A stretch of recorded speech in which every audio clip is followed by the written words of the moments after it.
ان الحمد للہ نحمده ونستعینه ونستغفره ونعوذ باللہ من شرور انفسنا ومن سیئات اعمالنا من يهده الله فلا مضل له ومن يضلل فلا هادي له واشهد ان لا اله الا الله وحده لا شريك له واشهد ان محمدا عبده ورسوله اما بعد فاعوذ باللہ السمیع العلیم من الشیطان الرجیم بسم اللہ الرحمن الرحیم ان اللہ وملائکتہ یصلون علی النبی یا ایہا الذین آمنوا صلوا علیہ وسلموا تسلیما اللہم صلی علی محمد وعلی آل محمد وبارک وسلم وصلی علیہ اما بعد فاعوذ باللہ السمیع العلیم من الشیطان الرجیم من حمزہ ونفخہ ونفثہ بسم اللہ الرحمن الرحیم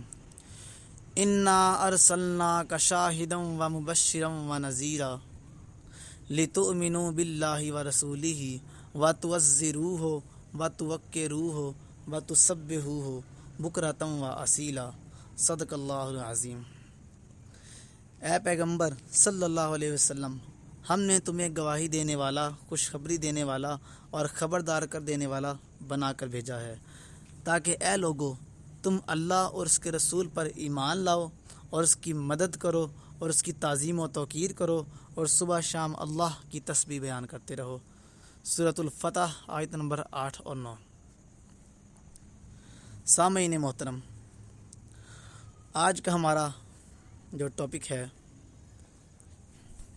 وہ ہے امام زہد و ورا صاحب النعلین ابن ام عبد سیدنا عبداللہ ابن مسعود رضی اللہ تعالی عنہ کی زندگی کی کہانی۔ آپ کی لائف سٹوری کے بارے میں ہم آپ کو کچھ آگاہ کریں گے۔ سیدنا عبداللہ بن مسعود بن غافل بن حبیب الحذلی حضرت محمد صلی اللہ علیہ وسلم کے جلیل القدر اصحاب میں سے تھے۔ آپ سے پہلے صرف 5 افراد نے اسلام قبول کیا تھا، اس لیے آپ سابقون الاولون میں شامل ہیں۔ آپ نے غزوہ بدر سمیت ہر بڑے غزوہ میں شرکت کی ہے اور آپ کی پیدائش 6 صدی عیسوی میں طائف میں ہوئی اور آپ کی وفات 650 عیسوی میں 49 یا 50 سال کی عمر پا کر مدینہ میں ہوئی۔ آپ کا مدفن جنت بقیع غرقت میں ہے۔ آپ کی زوجہ محترمہ زینب بنت ابو معاویہ، آپ کے شاگرد سے مشہور صحابی حضرت انس بن مالک رضی اللہ تعالی عنہ، آپ کا کے پیشہ قاضی اور آپ کا شعبہ عمل فقہ و تفسیر قرآن۔ لڑائیاں اور جنگیں، غزوہ بدر، غزوہ احد، غزوہ خندق، غزوہ خیبر، غزوہ حنین اور فتح مکہ سمیت تمام جنگوں میں آپ نے حصہ و شرکت کی۔ نام و نسب، اسد الغابہ میں موجود ہے کہ سیدنا عبداللہ بن مسعود رضی اللہ تعالیٰ عنہ کا نام عبداللہ، آپ کی کنیت ابو عبد الرحمن، والد کا نام مسعود اور والدہ کا نام ام عبد تھا۔ شجرہ نسب یہ ہے: عبداللہ ابن مسعود بن غافل بن حبیب بن شمخ بن فار بن مخزوم بن ساحلہ بن کاہل بن الحارث بن تمیم بن سعد بن حذیل بن مدرکہ بن الیاس بن مضر۔ حضرت عبداللہ کے والد مسعود ایام جاہلیت میں عبد بن حارث کے حلیف تھے۔ ابتدائی حالات: ایام جاہلیت میں زمانہ طفولیت عموماً بھیڑ بکریوں کے چرانے میں بسر ہوتا تھا، یہاں تک کہ شرفاء و امراء کے بچے بھی اس سے مستثنیٰ نہ تھے۔ گویا یہ ایک درس گاہ تھی جہاں سادگی، جفاکشی، وفا شعاری اور راست بازی کا علمی سبق دیا جاتا تھا۔ مکہ میں جب دعوت توحید کا غلغلہ بلند ہوا تو حضرت عبداللہ رضی اللہ تعالی عنہ اسی درسگاہ میں تعلیم پا رہے تھے۔ اور عقبہ بن ابی معیط کی بکریاں ان کے سپرد تھیں۔ اسد الغابہ میں موجود ہے اور مسند امام احمد میں صحیح سند کے ساتھ حضرت عبداللہ بن مسعود رضی اللہ تعالیٰ عنہ سے مروی ہے، وہ کہتے ہیں کہ میں عقبہ بن ابو معیط کی بکریاں چرایا کرتا تھا۔ ایک دن رسول اللہ صلی اللہ علیہ وسلم اور سیدنا ابو بکر صدیق رضی اللہ تعالیٰ عنہ میرے پاس سے گزرے۔ آپ علیہ الصلوۃ والسلام نے فرمایا، لڑکے کیا دودھ موجود ہے؟ میں نے کہا جی ہاں، لیکن مجھے اس مال پر امین بنایا گیا ہے، لہٰذا میں اپنے مالک کی اجازت کے بغیر نہیں دے سکتا۔ آپ صلی اللہ علیہ وسلم نے ارشاد فرمایا، کیا کوئی ایسی بکری ہے جو دودھ نہ دیتی ہو، یعنی کہ بیمار ہو؟ پس میں اس قسم کی ایک بکری لے آیا۔ جب آپ صلی اللہ علیہ وسلم نے اس کے تھن کو چھوا تو اس میں دودھ اتر آیا۔ بس آپ علیہ الصلوۃ والسلام اس کو ایک برتن میں دوہا اور آپ علیہ الصلوۃ والسلام نے خود بھی پیا اور سیدنا ابو بکر صدیق کو بھی پلایا اور مجھے بھی پلایا۔ پھر آپ علیہ الصلوۃ والسلام نے تھن سے فرمایا، سکڑ جا، پس وہ سکڑ گیا۔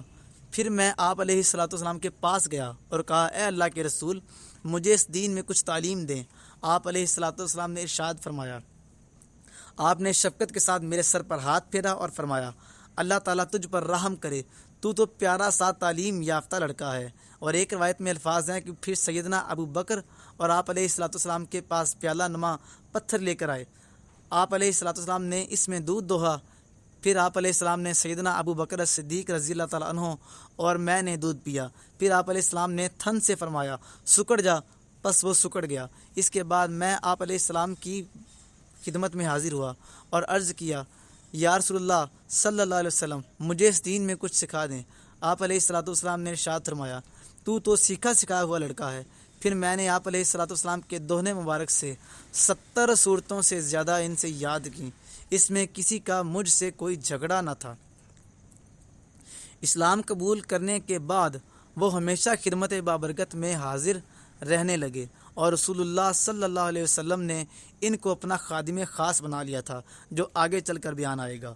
جوش ایمان اسد الغابہ میں موجود ہے کہ حضرت عبداللہ بن مسعود رضی اللہ تعالیٰ عنہ اس زمانے میں ایمان لائے تھے جب کہ مومنین کی جماعت صرف چند اصحاب پر مشتمل تھی اور مکہ کی سرزمین میں رسول اللہ صلی اللہ علیہ وسلم کے سوا اور کسی نے اعلانیہ بلند آہنگی کے ساتھ تلاوت قرآن کی جرت نہیں کی تھی۔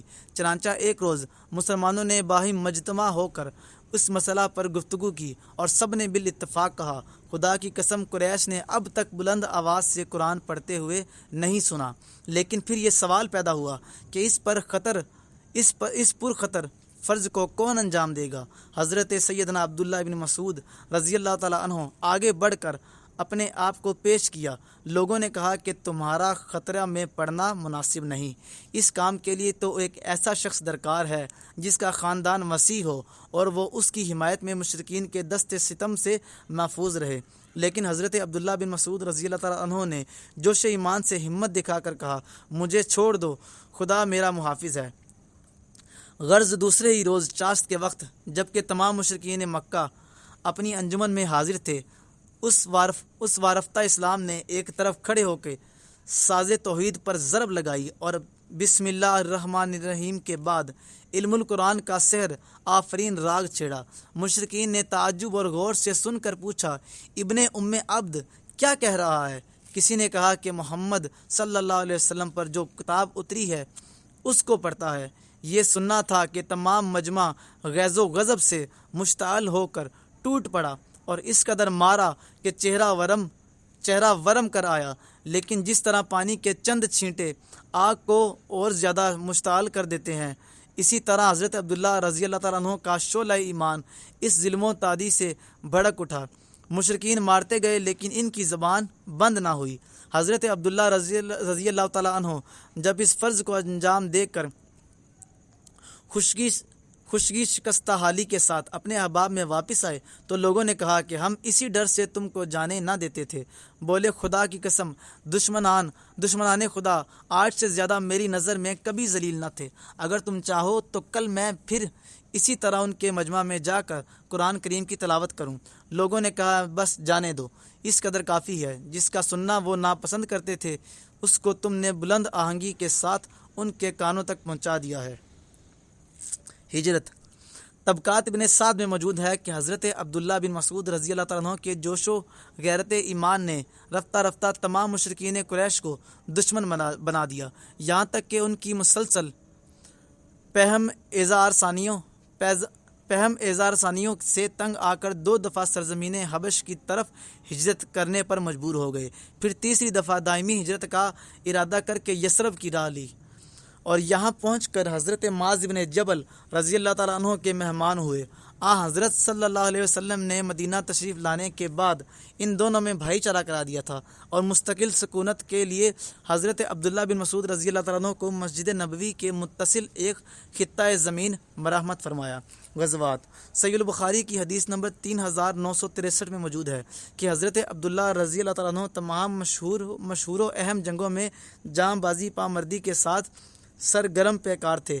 غزوہ بدر میں 2 انصاری نوجوانوں نے سرخیل کفار ابو جہل بن ہشام کو تیغ کر دیا تھا۔ حضرت صلی اللہ علیہ وسلم نے فرمایا کہ کوئی ابو جہل کی خبر لاتا ہے؟ حضرت عبداللہ بن مسعود گئے، پھر کچھ جان باقی تھی، اس کی داڑھی پکڑ کر کہا، ابو جہل تو ہی ہے۔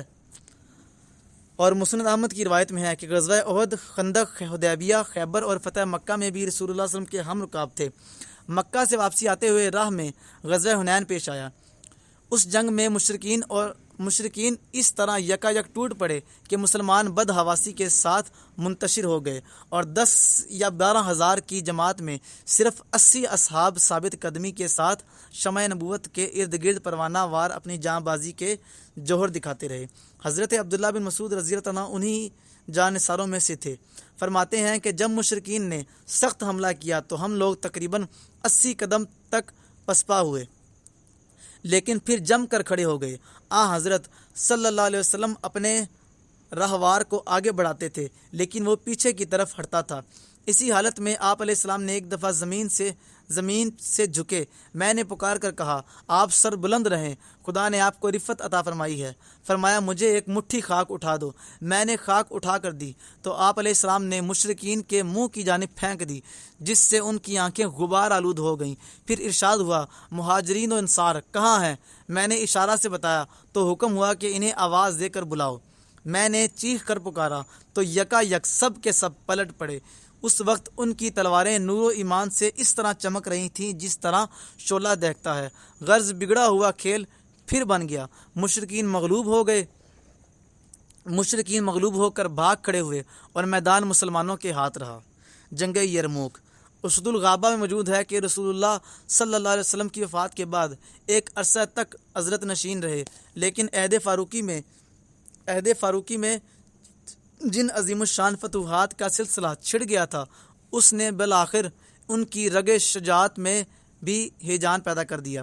15 ہجری میں گوشہ خلوت سے نکل کر رزمگاہ شام کی طرف چل کھڑے ہوئے اور میدان یرموک کی فیصلہ کن جنگ میں سرگرم پیکار ہو کر خوب داد شجاعت دی۔ عہد قضا اسد الغابہ میں موجود ہے کہ 20 ہجری میں کوفہ کے قاضی مقرر کیے گئے۔ عہد قضا کے علاوہ خزانہ کی افسری، مسلمانوں کی مذہبی تعلیم اور والی کوفہ کی وزارت کے فرائض بھی ان کے متعلق تھے۔ معزولی الاصابہ میں موجود ہے کہ حضرت عثمان رضی اللہ تعالیٰ عنہ کے اخیر عہد حکومت میں جب سازش مفسدہ پردازی کا بازار گرم ہوا تو مخفی ریشہ دوانیوں نے حضرت عبداللہ بن مسعود کو بھی زیادہ دنوں تک اپنے عہدہ پر برقرار رہنے نہ دیا اور یکا یک معزول کر دیے گئے۔ معزولی کی خبر نے کوفہ کی علمی دنیا کو ماتم کدہ بنا دیا۔ احباب معتقدین تلاندہ اور رائیان شہر کی ایک بڑی جماعت نے مجتمع ہو کر اس فرمان ازل پر سخت ناراضگی کی ظاہر کی اور حضرت عبداللہ بن مسعود سے ناراض ہوئے کہ آپ کوفہ سے تشریف نہ لے جائیں، اگر اس کی پاداش میں کوئی مصیبت پیش آئے گی تو ہم سب اپنی جانیں قربان کرنے کو حاضر ہیں۔ بولے، امیر المومنین کی اطاعت مجھ پر فرض ہے، میں نہیں چاہتا کہ فتنہ فساد جو عنقریب برپا ہونے والا ہے اس کی ابتدا میری ذات سے ہو۔ غرض وہ عمرہ کی نیت کر کے ایک جماعت کے ساتھ حجاز کی طرف روانہ ہو گئے۔ علالت اسد الغابہ میں موجود ہے کہ 32 ہجری میں جب کہ حضرت عبداللہ بن مسعود رضی اللہ تعالیٰ عنہ کا سن مبارک 60 برس سے متجاوز ہو چکا تھا، ایک روز ایک شخص نے حاضر خدمت ہو کر عرض کیا، خدا مجھے آپ کی آخری زیارت سے محروم نہ رکھے، میں نے گزشتہ شب کو خواب میں دیکھا ہے کہ آن حضرت رسول خدا صلی اللہ علیہ وسلم ایک بلند منبر پر تشریف فرما ہیں اور آپ سامنے حاضر ہیں۔ اسی حالت میں ارشاد ہوتا ہے کہ ابن مسعود، میرے بعد تمہیں بہت تکلیف پہنچائی گئی، آؤ میرے پاس چلے آؤ۔ فرمایا خدا کی قسم تم نے یہ خواب دیکھا ہے؟ بولا ہاں۔ فرمایا تم میرے جنازہ میں شریک ہو کر مدینہ سے کہیں جاؤ گے۔ یہ خواب در حقیقت واقعہ ہو کر پیش آیا۔ چند ہی دنوں کے بعد اس طرح بیمار ہوئے کہ لوگوں کو ان کی زندگی سے مایوسی ہو گئی۔ وفات۔ حضرت عبداللہ بن مسعود رضی اللہ تعالیٰ عنہ کو جب سفر آخرت کا یقین ہو گیا تو انہوں نے حضرت زبیر رضی اللہ تعالیٰ عنہ اور ان کے صاحبزادہ حضرت عبداللہ بن زبیر رضی اللہ تعالیٰ عنہ کو بلا کر اپنے مال و اسباب اور اولاد نیز خود اپنی تجہیز و تکفین کے متعلق مختلف وصیتیں فرمائی، اور 60 برس سے کچھ زیادہ عمر پا کر 32 ہجری میں دائی اجل کو لبیک کہا۔ مستند و صحیح روایات کے مطابق امیر المومنین حضرت عثمان بن عفان رضی اللہ عنہ نے نماز جنازہ پڑھائی اور حضرت عثمان بن مظعون کے پہلو میں سپرد خاک کیا۔ انا للہ و انا الیہ راجعون۔ حضرت عبداللہ بن مسعود ان صحابہ کرام میں سے ہیں جو اپنے علم و فضل کے لحاظ سے تمام دنیا اسلام کے امام تسلیم کیے گئے۔ آپ جانتے ہیں کہ پہلے وہ ایام جاہلیت میں عقبہ بن ابی معیط کی بکریاں چرایا کرتے تھے، لیکن خدا کی قدرت، معلم ربانی کی نگاہ انتخاب نے غلہ بانی کی درسگاہ سے نکال کر اپنے حلقہ تلمذ میں داخل کر لیا اور علم و فضل کے آسمان پر مہر منبر بنا کر چمکایا۔ حضرت عبداللہ رضی اللہ تعالیٰ عنہ ابتدا ہی سے علم کے شائق تھے۔ قبول اسلام کے ساتھ ہی انہوں نے عرض کیا، یا رسول اللہ مجھے تعلیم دیجیے۔ بشارت ملی کہ ان کے غلام معلم تو تعلیم یافتہ لڑکے ہو۔ اس شوق کا یہ اثر تھا کہ شب و روز سرچشمہ علم سے مستفیض ہوتے، خلوت جلوت سفر و حضر غرض ہر موقع پر ساقی معرفت کی خدمت میں حاضر رہتے تھے، لیکن طلب صادق کی پیاس نہ بجھتی، یہاں تک کہ آپ جب داخل حرم نہ ہوتے تو اپنی والدہ حضرت ام عبد کو بھیجتے کہ وہ خانگی زندگی معلومات بہم پہنچائیں۔ رسالت مآب صلی اللہ علیہ وسلم کی صحبت کا اثر۔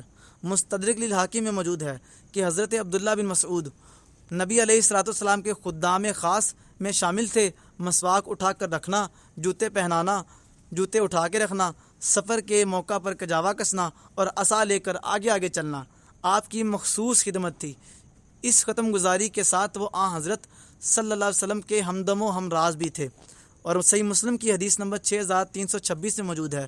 حضرت ابو موسیٰ اشعری رضی اللہ تعالیٰ عنہ سے روایت ہے، کہا کہ میں اور میرا بھائی یمن سے آئے تو کچھ عرصہ ہم حضرت عبداللہ بن مسعود اور ان کی والدہ کو رسول اللہ صلی اللہ علیہ وسلم کے گھر بکثرت آنے جانے اور آپ کے ساتھ رہنے لگی کی وجہ سے رسول اللہ صلی اللہ علیہ وسلم کے اہل بیت میں سمجھتے رہے تھے، اور صحیح بخاری کی حدیث نمبر 5000 اور 5002۔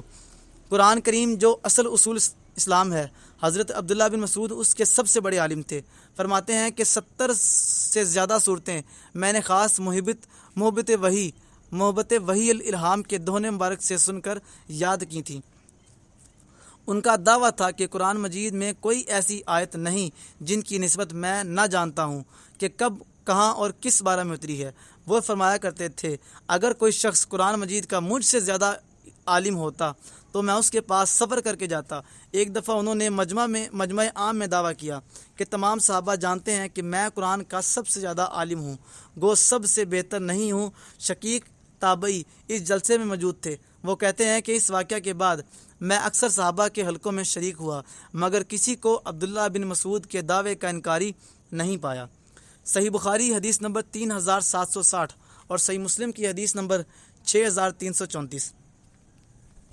حضرت عبداللہ بن عمر بن عاص رضی اللہ تعالیٰ عنہ فرمایا کرتے تھے کہ میں عبداللہ بن مسعود کو اس دن سے بہت دوست رکھتا ہوں جس دن رسول اللہ صلی اللہ علیہ وسلم نے فرمایا، قرآن 4 آدمیوں سے حاصل کرو۔ ایک موقع پر لوگوں سے فرمایا کہ قرآن 4 آدمیوں سے سیکھو، سیدنا عبداللہ بن مسعود، سیدنا سالم، معاذ اور ابی بن کعب، اور سب سے پہلے ابن ام عبد یعنی عبداللہ بن مسعود کا نام لیا۔ حضرت عبداللہ بن مسعود نے جب وفات پائی تو حضرت ابو موسیٰ اشعری اور حضرت ابو مسعود نے ایک دوسرے سے کہا، کیا عبداللہ نے اپنے جیسا کسی کو چھوڑا؟ دوسرے نے کہا، نہیں، خلوت و جلوت میں ہر موقع پر حاضر رہتے تھے، جبکہ ہم لوگوں کے لیے یہ ممکن نہ تھا۔ حلیہ مبارک۔ طبقات ابن سعد میں موجود ہے کہ آپ کا حلیہ ایسا تھا کہ جسم لاغر، قد کوتاہ، رنگ گندم گوں اور سر تا کانوں تک نہایت نرم و خوبصورت زلف۔ حضرت عبداللہ بن مسعود اس کو اس طرح سنوارتے تھے کہ ایک بال بھی بکھرنے نہیں پاتا تھا۔ ٹانگیں نہایت پتلی تھی۔ حضرت عبداللہ ہمیشہ ان کو چھپائے رکھتے تھے۔ مسند احمد کی صحیح سند سے روایت موجود ہے۔ حدیث نمبر 11829۔ سیدنا عبداللہ بن مسعود سے مروی ہے کہ وہ پیلو کے درخت سے مسواک توڑ رہے تھے۔ ان کی پنڈلیاں کمزور تھیں۔ ہوا چلنے کی وجہ سے کپڑا اڑنے لگا تو لوگ ان کی باریک پنڈلیوں کو دیکھ کر ہنسنے لگ گئے۔ رسول اللہ صلی اللہ علیہ وسلم نے پوچھا، تم کس بات پر ہنس رہے ہو؟ صحابہ نے عرض کیا، اللہ کے نبی، ان کی کمزور پنڈلیوں کو دیکھ کر ہنسی آ رہی ہے۔ تو نبی کریم رؤوف الرحیم صلی اللہ علیہ وسلم نے ارشاد فرمایا، اس ذات کی قسم جس کے ہاتھ میں محمد کی جان ہے، یہ پنڈلیاں ترازو میں احد پہاڑ سے بھی زیادہ وزنی ہوں گی۔ صحیح مسلم کی حدیث نمبر 6325 میں موجود ہے کہ حضرت عبداللہ بن مسعود رضی اللہ تعالیٰ عنہ سے روایت ہے، کہا جب یہ آیت نازل ہوئی قرآن پاک کی کہ جو لوگ ایمان لائے اور نیک اعمال کیے، ان پر جو انہوں نے کھایا پیا اس میں کوئی گناہ نہیں ہے جبکہ وہ تقوی پر تھے اور ایمان لے آئے، یہ آیت آخر تک۔ تو رسول اللہ صلی اللہ علیہ وسلم نے مجھ سے فرمایا، مجھے بتایا گیا ہے کہ تم بھی انہی میں سے ہو۔ صحیح بخاری کی حدیث میں ہے 3579 میں حضرت عبداللہ بن مسعود رضی اللہ تعالیٰ عنہ سے روایت ہے کہ معجزات کو ہم تو باعث برکت سمجھتے ہیں اور تم لوگ ان سے ڈرتے ہو۔ ایک مرتبہ ہم رسول اللہ صلی اللہ علیہ وسلم کے ساتھ ایک سفر میں تھے اور پانی تقریباً ختم ہو چکا تھا۔ حضرت صلی اللہ علیہ وسلم نے فرمایا کہ جو کچھ بھی پانی بچ گیا ہو اسے تلاش کرو۔ چنانچہ لوگ ایک برتن میں تھوڑا سا پانی لائے۔ آپ نے اپنا دست مبارک، اپنا ہاتھ مبارک برتن میں ڈال دیا اور فرمایا، برکت والا پانی لو، اور برکت تو اللہ تعالیٰ ہی کی طرف سے ہوتی ہے۔ میں نے دیکھا کہ رسول اللہ صلی اللہ علیہ وسلم کی آنکھوں کے انگلیوں کے درمیان میں سے پانی کے فواروں کی طرح پھوٹ رہا تھا، اور ہم تو حضرت صلی اللہ علیہ وسلم کے زمانے میں کھاتے وقت کھانے کی تسبیح سنا کرتے تھے۔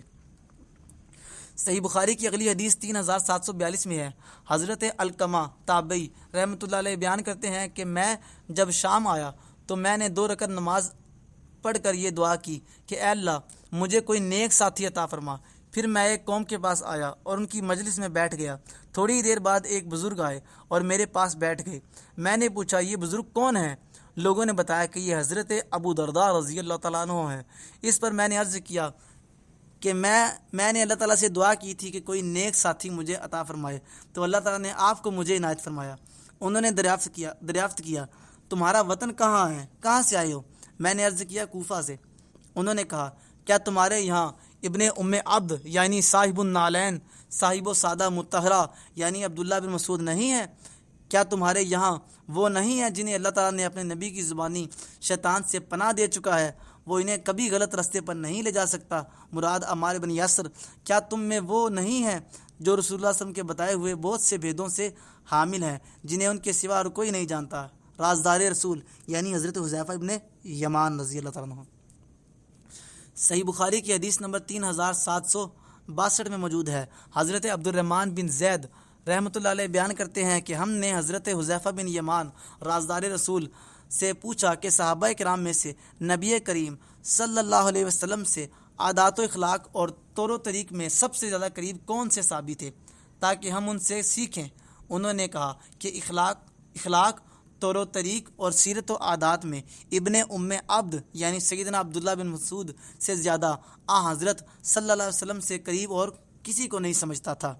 طبقات ابن سعد میں صحیح سند کے ساتھ روایت موجود ہے کہ سیدنا حذیفہ بن یمان رازدار رسول صلی اللہ علیہ وسلم بیان کرتے ہیں کہ صحابہ کرام میں سے باقی رہ جانے والے جانتے ہیں کہ ابن ام عبد یعنی حضرت عبداللہ بن مسعود رضی اللہ تعالیٰ عنہ کو سب سے زیادہ اللہ تعالیٰ کا قرب حاصل ہے۔ مسند احمد کی حدیث نمبر 11871، اس کی سند صحیح ہے۔ حضرت عمر بن عاص رضی اللہ تعالیٰ عنہ کی جب وفات کا وقت قریب آیا، حدیث بہت طویل ہے، تو حضرت عمر بن عاص نے بیان کیا، البتہ میں تمہیں بتلاتا ہوں کہ اللہ کے رسول دنیا سے تشریف لے گئے تو آپ 2 آدمیوں سے محبت کرتے تھے، ایک سیدنا عبداللہ بن مسعود اور دوسرے سیدنا عمار بن یاسر۔ السنن القبرہ کی حدیث وسند صحیح سیدنا عبداللہ بن مسعود رضی اللہ تعالیٰ عنہ بیان کرتے ہیں کہ تم اپنے دین میں لوگوں کی تقلید نہ کرو. یہ تھا عبداللہ بن مسعود کا قول. آج کا ہمارا ٹاپک یہیں پہ کلوز ہوتا ہے. اللہ تعالیٰ ہمیں اہل بیت اصحابہ کرام رضوان اللہ علیہم اجمعین و علیہم السلام اجمعین کے قدموں پر چلنے کی توفیق عطا فرمائے. وآخر الدعوانا ان الحمد للہ رب العالمین. سبحان ربک رب العزۃ عما یصفون وسلام علی المرسلین والحمد للہ رب العالمین.